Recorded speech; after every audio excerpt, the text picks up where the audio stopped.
चला तर मंडळी, न सोडा न साठा न मैदा, महिनाभरही कुरकुरीत खुसखुशीत राहणारी खमंग अशी चौपट फुलणारी करंजी करतोय।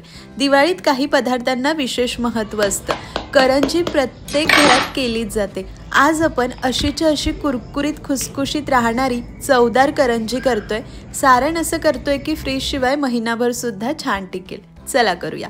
सारण करण्यासाठी स्टीलच्या या वाटीने मी मोजून घेतलंय साहित्य।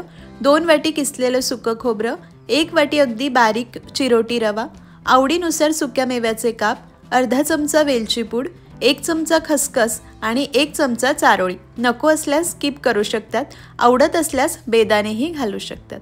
आता किसलेलं सुकं खोबरं थोडं थोडं मिक्सर जारमध्ये काढायचं आणि याला जरा बारीक करून घ्यायचं। त्याचं कारण असं की आपण रवा घेतलाय, तो अगदी बारीक असतो आणि खोबरं किसलेलं, दोन्हींचं टेक्स्चर मॅच होत नाही, दोन्हींचं टेक्स्चर एकसारखं होत नाही आणि सारण तितकंसं चांगलं लागत नाही खायला।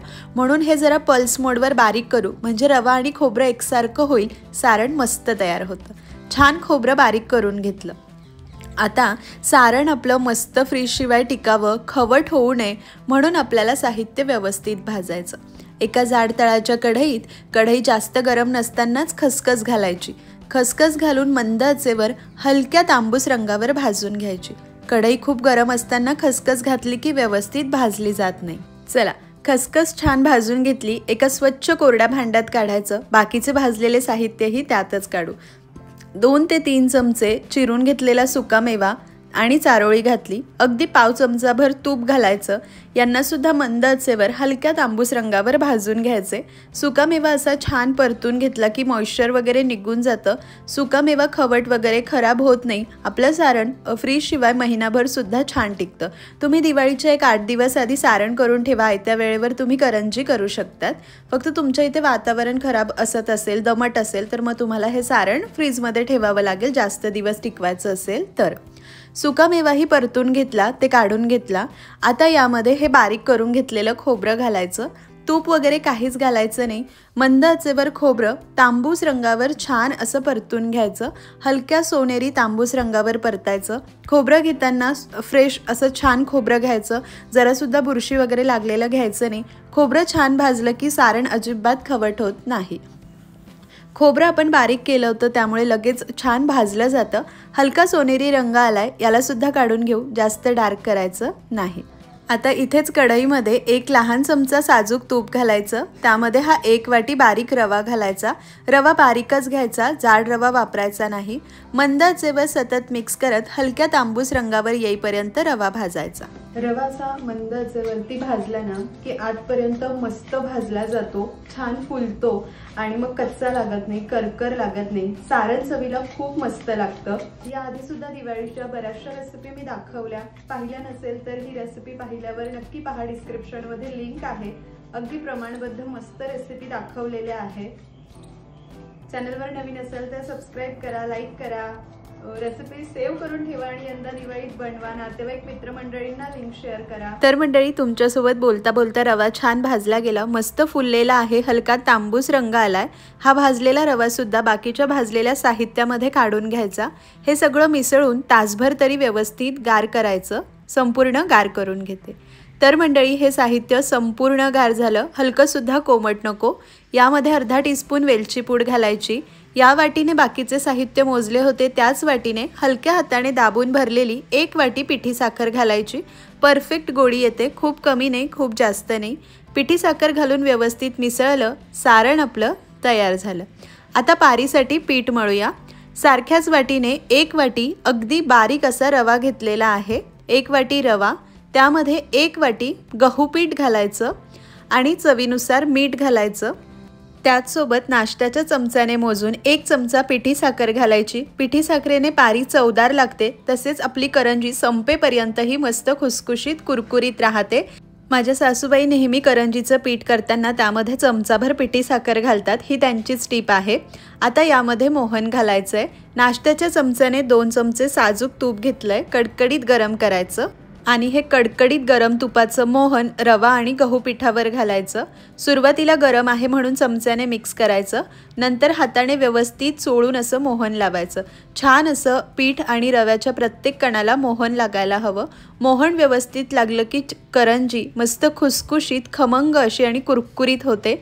मुटका वळून पाहायचा, मस्त वळला जातोय म्हणजे मोहन परफेक्ट लागलंय असं समजायचं। साधं रूम टेम्परेचरचं पाणी घेतलंय, थोडं थोडं पाणी घालून घट्ट पीठ मळायचं। खूप कोरडं ठेवायचं नाही, कारण इथे रवा आहे। रवा जसं जसा मुरतो पाणी शोषून घेतो आणि पीठ खूप घट्ट होतं, म्हणून सुरुवातीलाच खूप घट्ट ठेवू नका आणि चपात्यांच्या कणके इतकं सैलसुद्धा करू नका। थोडं थोडं पाणी घालून मध्यम असं पीठ मळलेलं आहे या पद्धतीचं। आता यावर झाकण ठेवून कमीत कमी अर्धा तास तरी याला मुरण्यासाठी बाजूला ठेवायचं। जेव्हा आपलं सारण गार होतं ना, तेव्हाच पीठ मळून मुरायला ठेवायचं, म्हणजे तितक्या वेळात काम होतं। तर मंडळी बरोबर अर्धा तास हे पीठ छान मुरलेलं आहे। आधीपेक्षा जरा घट्ट झालेला आहे, रवा छान फुललाय। एकसारखं मळून घ्यायचं आणि याचे लहान लहान तुकडे करून घ्यायचे। पूर्वी कसं ना मंडळी, हे पीठ मुरल्यानंतर त्याला खलबत्ता मुसळी किंवा पाटा वरवंट्यावर चेचून घेतलं जायचं, कुटून घेतलं जायचं। पण आता आपल्याकडे मिक्सर आहे, तर आपण पुरेपूर वापर करूया। थोडं थोडं हे पीठ मिक्सरला घातलं आणि जरा वेळ मिक्सरला फिरवलं। संपूर्ण पीठ मी असंच फिरवून घेतलं, मस्त एकसंध झालंय। एकदा मळून घ्यायचं, असं छान मिक्सरला फिरवून घेतलं ना की पीठ एकसारखं होतं, रव्याचं आहे असं वाटत सुद्धा नाही। आता याच्या आपल्याला लाट्या करून घ्यायच्या आहे, तर लांबसर असा रोल करून घ्यायचा आणि आता तुमचा करंजीचा साचा किती लहान मोठा आहे त्यानुसार तुम्हाला लाटी करून घ्यायची आहे।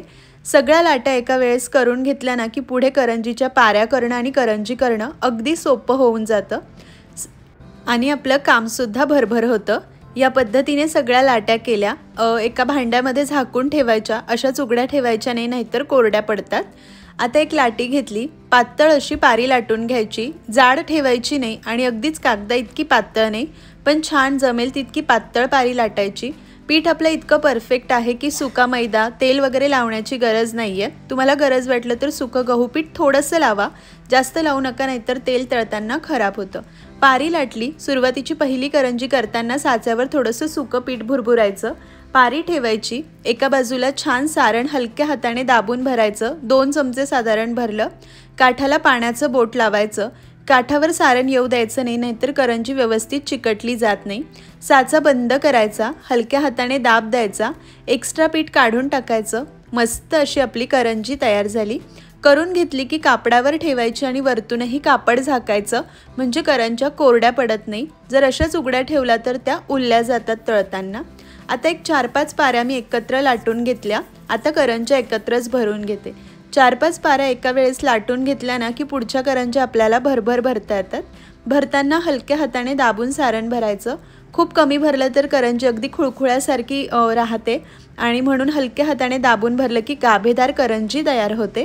काही करंज्या करून घेते। तर मंडळी इथे मी काही करंज्या करून घेतल्या। थोडं सारण आणि थोडं पीठ आहे अजून, त्या मी करेलच, तत्पूर्वी आपण ह्या तळून घेऊ। तर मंडळी करंजी तळण्यासाठी तेल गरम केलं। आताच एक गोडाचा पदार्थ मी यामध्ये तळला होता। छोटासा गोळा घालायचा, भरभर बबल्स आले आणि काही सेकंदाने वरती तरंगला पण करपला नाही, म्हणजे तेल परफेक्ट गरम आहे।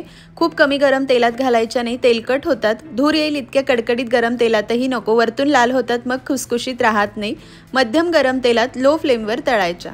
एका वेळेला मावतील तितक्या करंज्या घालायच्या। तेल खूप कमी आणि करंजी खूप जास्त घातल्या तर तेलाचं तापमान अगदीच कमी होतं। करंज्या जास्त तेल शोषून घेतात आणि तेलकट होतात।